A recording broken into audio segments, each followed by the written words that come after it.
Welcome everyone to our next video on electron configuration.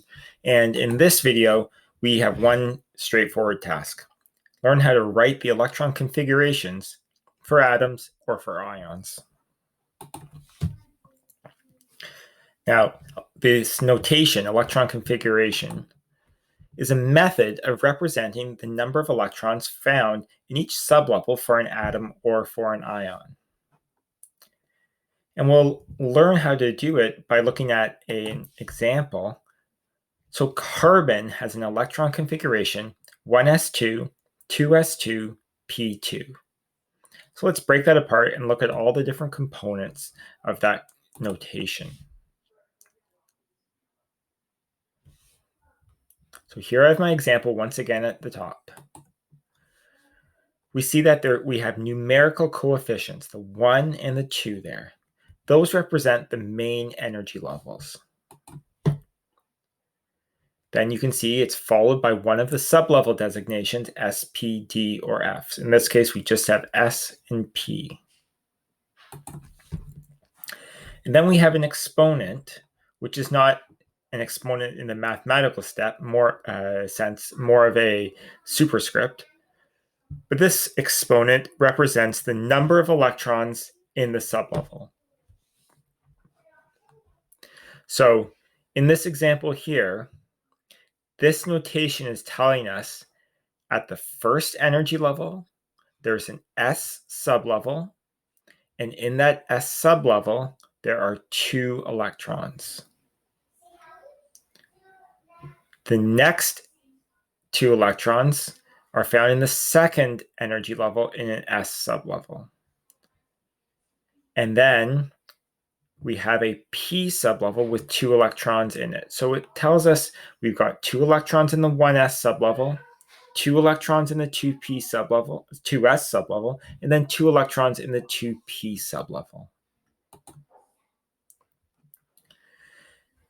Note that in standard electron configuration, we only write the main energy level once. Sometimes, as you'll see, when we're figuring out an electron configuration, we will rewrite the main energy level, but then in our final writing of it, we will just write it once. So we group the sublevels together, okay? So this P, even though it doesn't have a 2 in front of it, we just follow back to the previous coefficient, 2. 1s2, 2s2, p2. A few things to note here.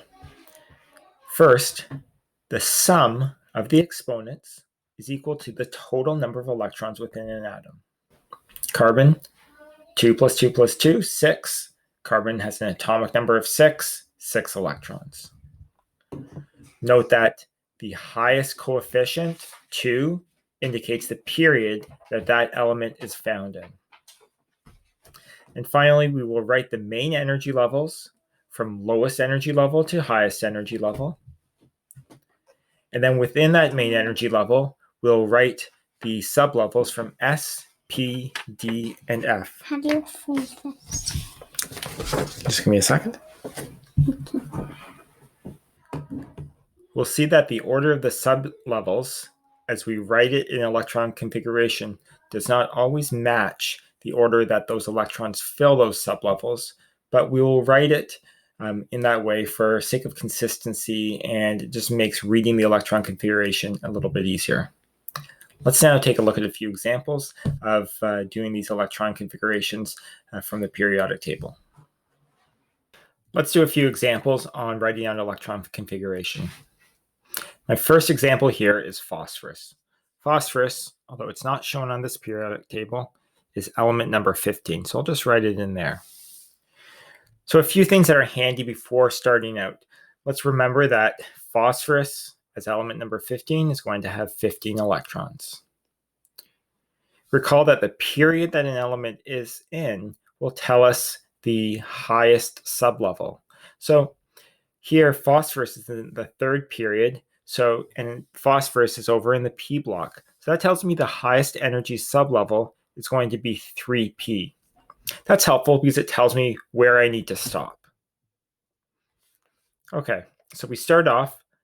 The lowest energy sublevel is the 1s. It has a capacity of 2 electrons. Now that it's filled, we move to the next sublevel. The next sublevel, second energy level, S sublevel again, 2 electrons. And note, I've added 4 electrons, and if you imagine working from left to right and top to bottom, we first go through the 1s block, and then elements 3 and 4 fill the 2s block. So 1s, 2s. Next, we have the 2p. And a p subshell can hold 6 electrons. Now I'll just do a check. 2 plus 2 plus 6. I've got 10 electrons. I need 5 more, so I'm going to keep filling.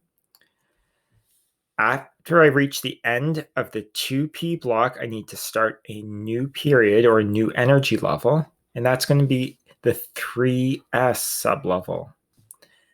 An s sublevel holds 2 electrons.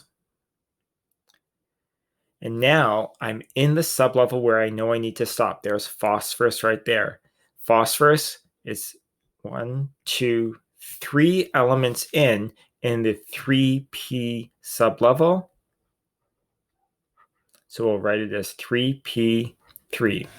I'll check my electrons. 2 plus 2 plus 6 plus 2 plus 3, 15 electrons. And now I'm going to rewrite this where I'm only writing the main energy level once. 1s2, 2s2, p6, 3s2, p3.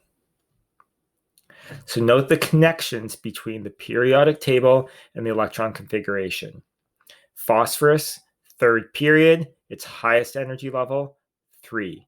Phosphorus p block, its highest energy sublevel, p, and phosphorus is 3 elements in the p block, and phosphorus has 3 electrons in that final valence outer subshell. Let's look at another example now. My second example is going to be manganese. Manganese is element number 25, so I'll just write it in right there. So once again, let's start filling from lowest energy level to highest energy level. This would be a good point right now to pause the video and try to get to element number 18. So place the first 18 electrons in the sublevels, and then we'll do the last 7 together. Okay, here are my first 18 electrons. 2 plus 2 plus 6 is 10, plus 2 plus 6 is 18. So note that this has gotten me all the way to argon over here, element number 18. Once I pass there, the next sublevel which fills is the 4s. And that sublevel can hold 2. And now I move to the D block, and recall that the energy level of the D block lags one behind the period that we're in. So we're moving across in the 4th period, but we're going to be filling the 3D sublevel. Manganese is 1, 2, 3, 4, 5 elements in the D block, so it's going to end with D5. Now let's rewrite this now. Okay, note the difference.